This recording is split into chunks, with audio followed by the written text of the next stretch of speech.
3%. That's the best I can do. Director of Engineering Marcus Thornton said it while barely looking up from his laptop, like he was declining an upsell on a rental car instead of telling me that 4 years of building the core technology for a company now valued at $240 million was worth a cost of living adjustment that wouldn't cover the increased price of groceries. 3% on my $92,000 salary meant $2,760 annually, $230 per month, roughly $8 per day for designing the machine learning algorithms that powered every single product this company sold to enterprise clients paying six-figure contracts.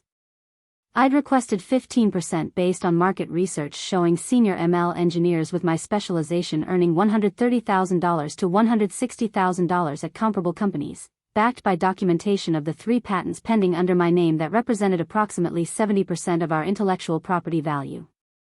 Marcus countered with 3% and the explanation that raises above standard cost of living adjustments aren't available this year due to budget constraints, delivered with the kind of casual indifference that suggested my market value was irrelevant compared to whatever budget constraints justified not paying me fairly. I'm Cameron Hayes, and I sat in that salary review meeting on October 12 watching Marcus click through slides about company financial priorities while explaining why the person who'd built the technology that made those priorities achievable wasn't worth market rate compensation. I'd been senior machine learning engineer at Nexus Analytics for 4 years, 1 month, and 17 days. Which meant I'd joined when the company was 12 people in a rented office space and had stayed through growth to 180 employees, Series B funding of $45 million, and enterprise client acquisitions that pushed annual recurring revenue past $60 million. I wasn't the charismatic founder who pitched investors or the sales executives who closed deals. I drove an 8-year-old Nissan Sentra with 151,000 miles on it and a persistent check engine light I kept promising to investigate eventually. I lived in a small apartment with minimal furniture, a desk covered in technical papers and hardware prototypes, and walls decorated with whiteboards full of algorithm designs rather than art. I was technical, focused, essential to everything Nexus sold, and apparently worth 3% while the executive team had received bonuses totaling $1.8 million last quarter. The technology I'd built wasn't an incremental improvement on existing systems. I designed novel machine learning algorithms for real-time data analysis that could process enterprise-scale datasets faster and more accurately than competing solutions. The algorithms were the product, everything else was packaging and sales. When enterprise clients evaluated Nexus against competitors, they chose us because our technology delivered measurably better results, and that technology existed because I'd spent 4 years developing mathematical frameworks, optimizing computational efficiency, and solving problems that standard ML approaches couldn't handle. I'd filed 3 provisional patent applications over the past 2 years documenting these innovations, a novel approach to distributed gradient descent optimization, a method for real-time anomaly detection in streaming data, and an algorithm for automated feature engineering that significantly improved model accuracy. All 3 patents listed me as primary inventor because I designed the core mathematical concepts, implemented the initial prototypes, and documented the innovations in detailed technical notebooks that would hold up under patent office scrutiny. Here's the critical detail Marcus either didn't know or didn't care about. Provisional patents establish inventor rights and filing priority independent of employment agreements if the inventor can demonstrate the innovations were developed partially using personal resources or outside the strict scope of employment duties. I'd been careful over the years about documenting which work happened during company time using company resources versus which innovations I developed on my own time, using personal equipment, exploring problems that interested me beyond my assigned projects. The 3 patents I'd filed included work that straddled that line carefully, enough company-funded research to demonstrate relevance to Nexus's business, enough independent development to establish my rights as inventor with legitimate claims to ownership. I'd consulted with a patent attorney before filing to ensure everything was properly documented and legally defensible. Which meant those patents were mine, not automatically Nexus's, and any attempt to use those innovations commercially required licensing agreements with me as the patent holder.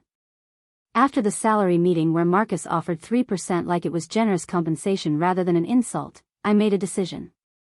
I'd been patient, loyal, willing to accept below-market compensation because I believed in the company's mission and hoped equity would eventually make up for salary gaps. But Marcus's 3% offer made it clear that loyalty meant nothing, my contributions were undervalued, and waiting for equity to vest while being paid below market was just volunteering to subsidize executive bonuses with my labor.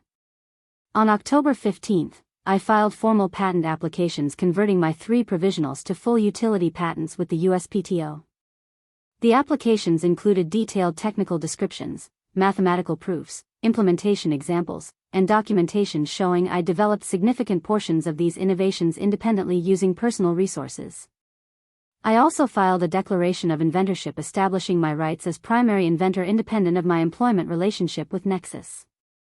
On October 18, I sent a formal letter to Nexus's CEO Jennifer Walsh, CFO Patricia Chen, and General Counsel David Morrison. I am writing to clarify intellectual property ownership regarding 3 patent applications I have filed with the USPTO covering methods for distributed gradient descent optimization, real-time anomaly detection in streaming data, and automated feature engineering for machine learning models.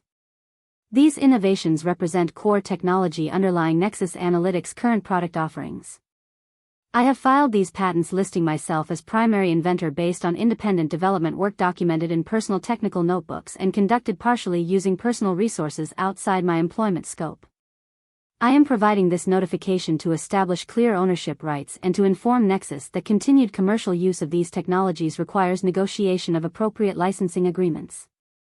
I am prepared to discuss reasonable licensing terms that allow Nexus to continue using these innovations while properly compensating me for my intellectual property contributions. This notification is not intended to disrupt Nexus's operations but rather to ensure fair compensation for intellectual property that represents significant personal investment in research and development beyond my standard employment duties. About 79% of you listening to this think I'm being petty by fighting over patent rights after being offered a 3% raise. But subscribe right now.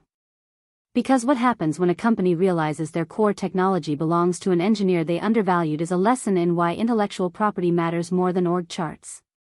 The response came on October 20. Jennifer Walsh called me directly, which was notable because the CEO had never called me before despite the fact that I'd built the technology her company sold. Cameron, I received your letter about patent applications. I need to understand what you're claiming here. Our employment agreements specify that the work product developed during employment belongs to Nexus. The employment agreement specifies that a work product developed within the scope of employment using company resources belongs to Nexus. The 3 patents I filed include significant independent development conducted on my own time using personal equipment, researching problems outside my assigned projects. I have documentation establishing that substantial portions of these innovations were developed independently, which gives me legitimate inventor rights under patent law.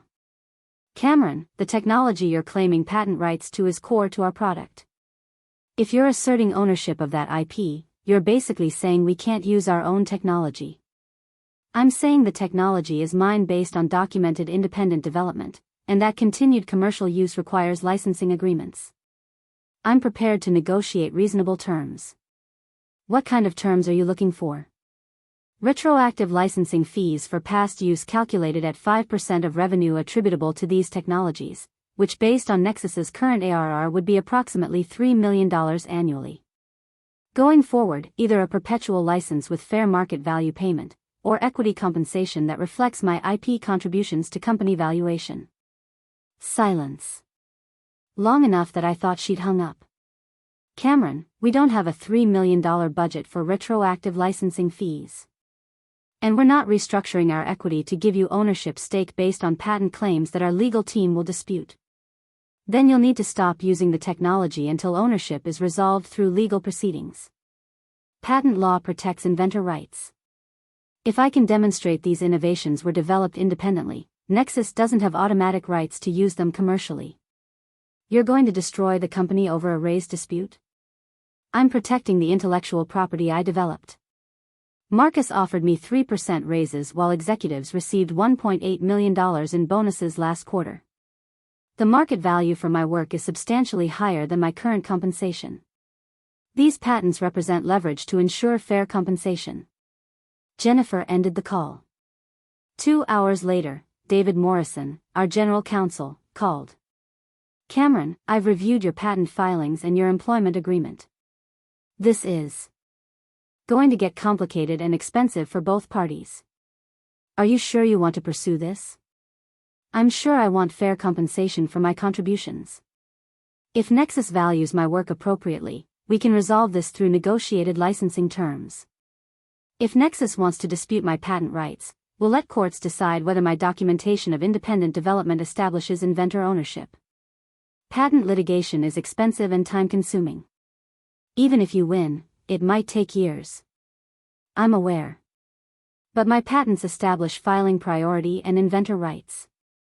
Every day Nexus continues using this technology commercially without license is additional infringement damages. The longer this takes, the more expensive it becomes for Nexus. Over the next week, chaos erupted internally. Nexus's investors got word that core product technology had disputed patent ownership. The Series B lead investor demanded an emergency board meeting to discuss IP risk.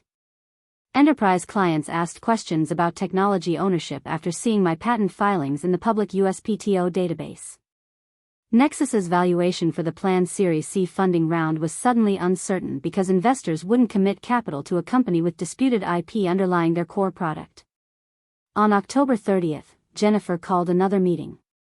Present were Patricia Chen, CFO, David Morrison, General Counsel, Marcus Thornton, Director of Engineering who'd offered the 3% raise, and 2 external lawyers specializing in IP disputes. Cameron, we've reviewed your patents and employment records with our legal team. They believe we have strong arguments that these innovations were developed within scope of your employment using company resources. I have detailed technical notebooks documenting independent development, receipts for personal equipment purchases, time-stamped files showing work done on personal computers outside business hours, and prior art documentation showing my innovations extend beyond assigned projects. I filed provisionals 18 months ago establishing my filing priority before most of the company-funded development. Your legal team can argue whatever they want, but patent law protects documented inventor rights. One of the external lawyers spoke up. Mr. Hayes, even if you prevail on ownership claims, Nexus would argue shop rights doctrine gives them royalty-free license to use the technology based on your employment relationship. Shop rights apply to inventions developed entirely within employment scope using only employer resources. I can demonstrate substantial independent development that exceeds shop rights protections. But I'm not looking for protracted litigation. I'm looking for fair compensation that reflects my IP contributions. What would fair compensation look like? Patricia asked.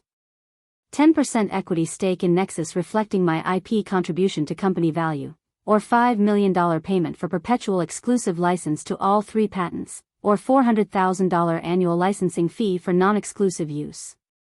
Additionally, the market rate salary of $150,000 going forward reflects my actual market value as a senior ML engineer with patents in the field. Marcus looked like he'd been hit with a brick. The external lawyers looked at each other. Jennifer looked at Patricia. We can't give you 10% equity, Jennifer said.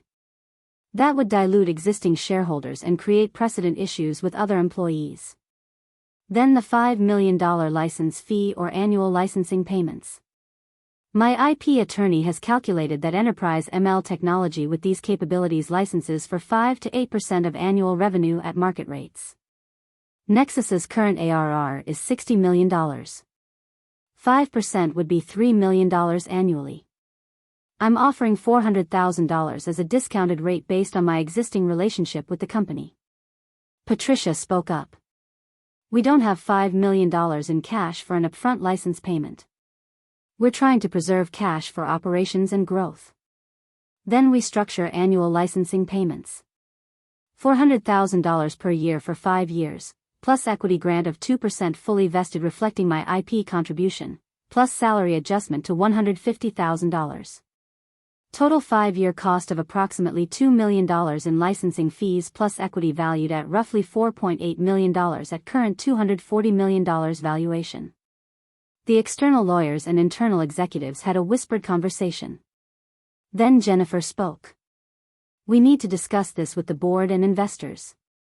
Give us 1 week to review terms and respond with a formal offer.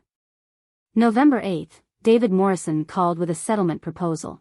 Nexus will pay $500,000 immediate license fee for perpetual exclusive rights to all 3 patents, 1.5% equity grant fully vested, salary increase to $140,000, and retention bonus of $100,000 payable over 2 years. Total immediate value of approximately $4.1 million in equity plus $600,000 in cash over 2 years. In exchange, you assign all patent rights to Nexus and sign extended employment agreements with IP assignment provisions. I want 2% equity, $150,000 salary, and I'm not assigning patent rights, I'm licensing them. Nexus gets an exclusive license but I retain ownership rights. If Nexus is acquired, I get additional compensation based on acquisition valuation tied to IP value. We negotiated for 3 more days. Final agreement, $500,000 immediate license payment, exclusive perpetual license to Nexus, I retain ownership but can't license to others, 1.75% equity fully vested, $145,000 salary, $100,000 retention bonus over 2 years, and acquisition bonus equal to 0.5% of any acquisition price above $300 million attributable to IP value of the licensed patents.